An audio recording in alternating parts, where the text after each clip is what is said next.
Dragon blood trees of Socotra Island. The Dracaena cinnabari, or dragon blood tree, is native to Socotra Island, an island off the coast of Yemen and Somalia. The dragon blood tree acquired its mysterious name and reputation by its excretion of blood-red sap when it's damaged. According to local legend, the first dragon blood tree was created from the blood of a dragon after losing a battle with an elephant. The sap is believed to have magical and medicinal properties and is still used today for these purposes. The dragon's blood sap is said to protect and ward off negative energies and is sprinkled throughout homes, especially under rugs, on windowsills or in doorways.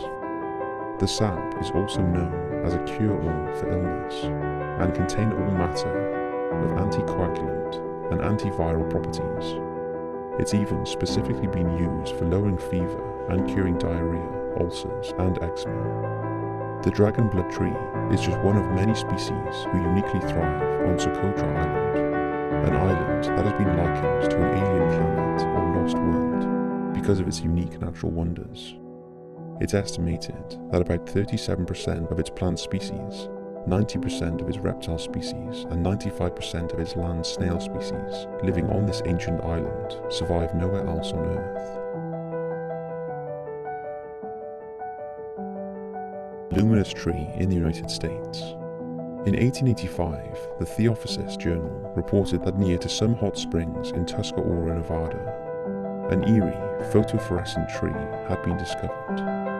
A closer examination revealed that the tree was covered with a luminous, gummy substance that had an unpleasant odor. The mysterious tree emitted enough light to be seen from up to a mile away at night, and up close was bright enough to read with. Local Native Americans were very wary of the tree and would not go near it, even during the day, and referred to it as a witch tree. No one seems to know for sure how or why this tree became covered in this luminous substance, although some believe it was the result of some sort of supernatural intervention. However, the more plausible explanation is it was linked to the nearby hot spring waters. Sadly, the tree no longer exists, and is believed to have died naturally, although the story has inspired a Dutch company called Alumen, whose vision it is to create glow-in-the-dark trees to replace traditional street lighting. They plan to achieve this by isolating genes that cause creatures to glow and genetically engineering them into trees so that they glow too.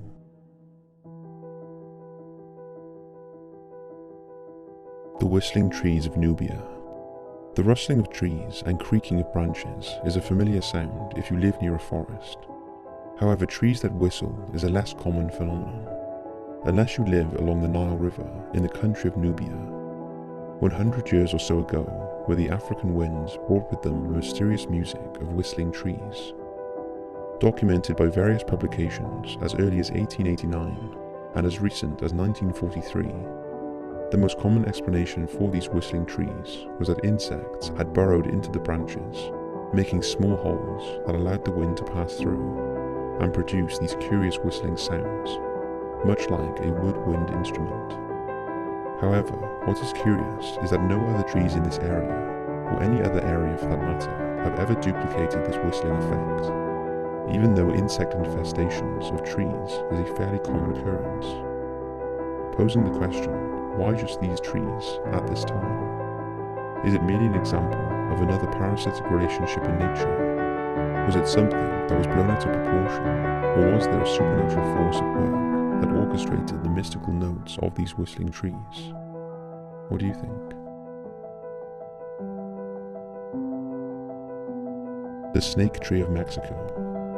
In the March 30th, 1901 edition of the Musselburgh Chronicle, there was a report of a mysterious 20-foot high tree that was as disturbing in its nature as it was astonishing. This unusual tree, near to the Sierra Madre Mountains in Mexico, was named the Snake Tree, not because of snakes being attracted to it or inhabiting it, but because of its grotesque snake-like branches that twisted and contorted in a continuous motion.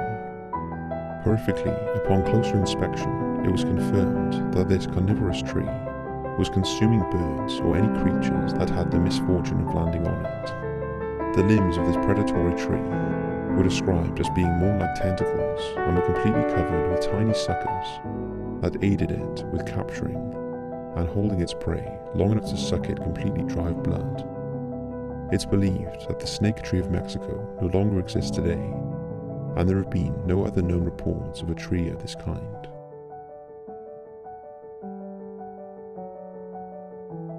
The electric trees of New Guinea. Lieutenant von Immergessendi may have experienced the shock of his life when he and other members of his German expedition discovered electric trees while exploring a remote area of New Guinea in 1885. According to von Immer's account, one of the other members of the expedition carelessly decided to chop at one of these mysterious trees with an axe, and was sent backwards from a massive electric shock. Von Immer stated, every branch and every twig of the tree presented similar ridges and cores, with the addition of a thicker central one, and I quickly proved that the current circulated through the entire system. How it is kept up, no one at present can tell, but there it is. I am not able to say what the intensity or the quantity of the current might have been, but it was enough to knock you down in a very unpleasant way. The expedition was reported to have ended earlier than planned due to sickness of the members. However, on his return, von Immer claimed that he had samples of the tree's wood, core and seeds. Although close to a century and a half after his return, no further documentation has been given of these electric trees, and they are now believed to have been lost in history.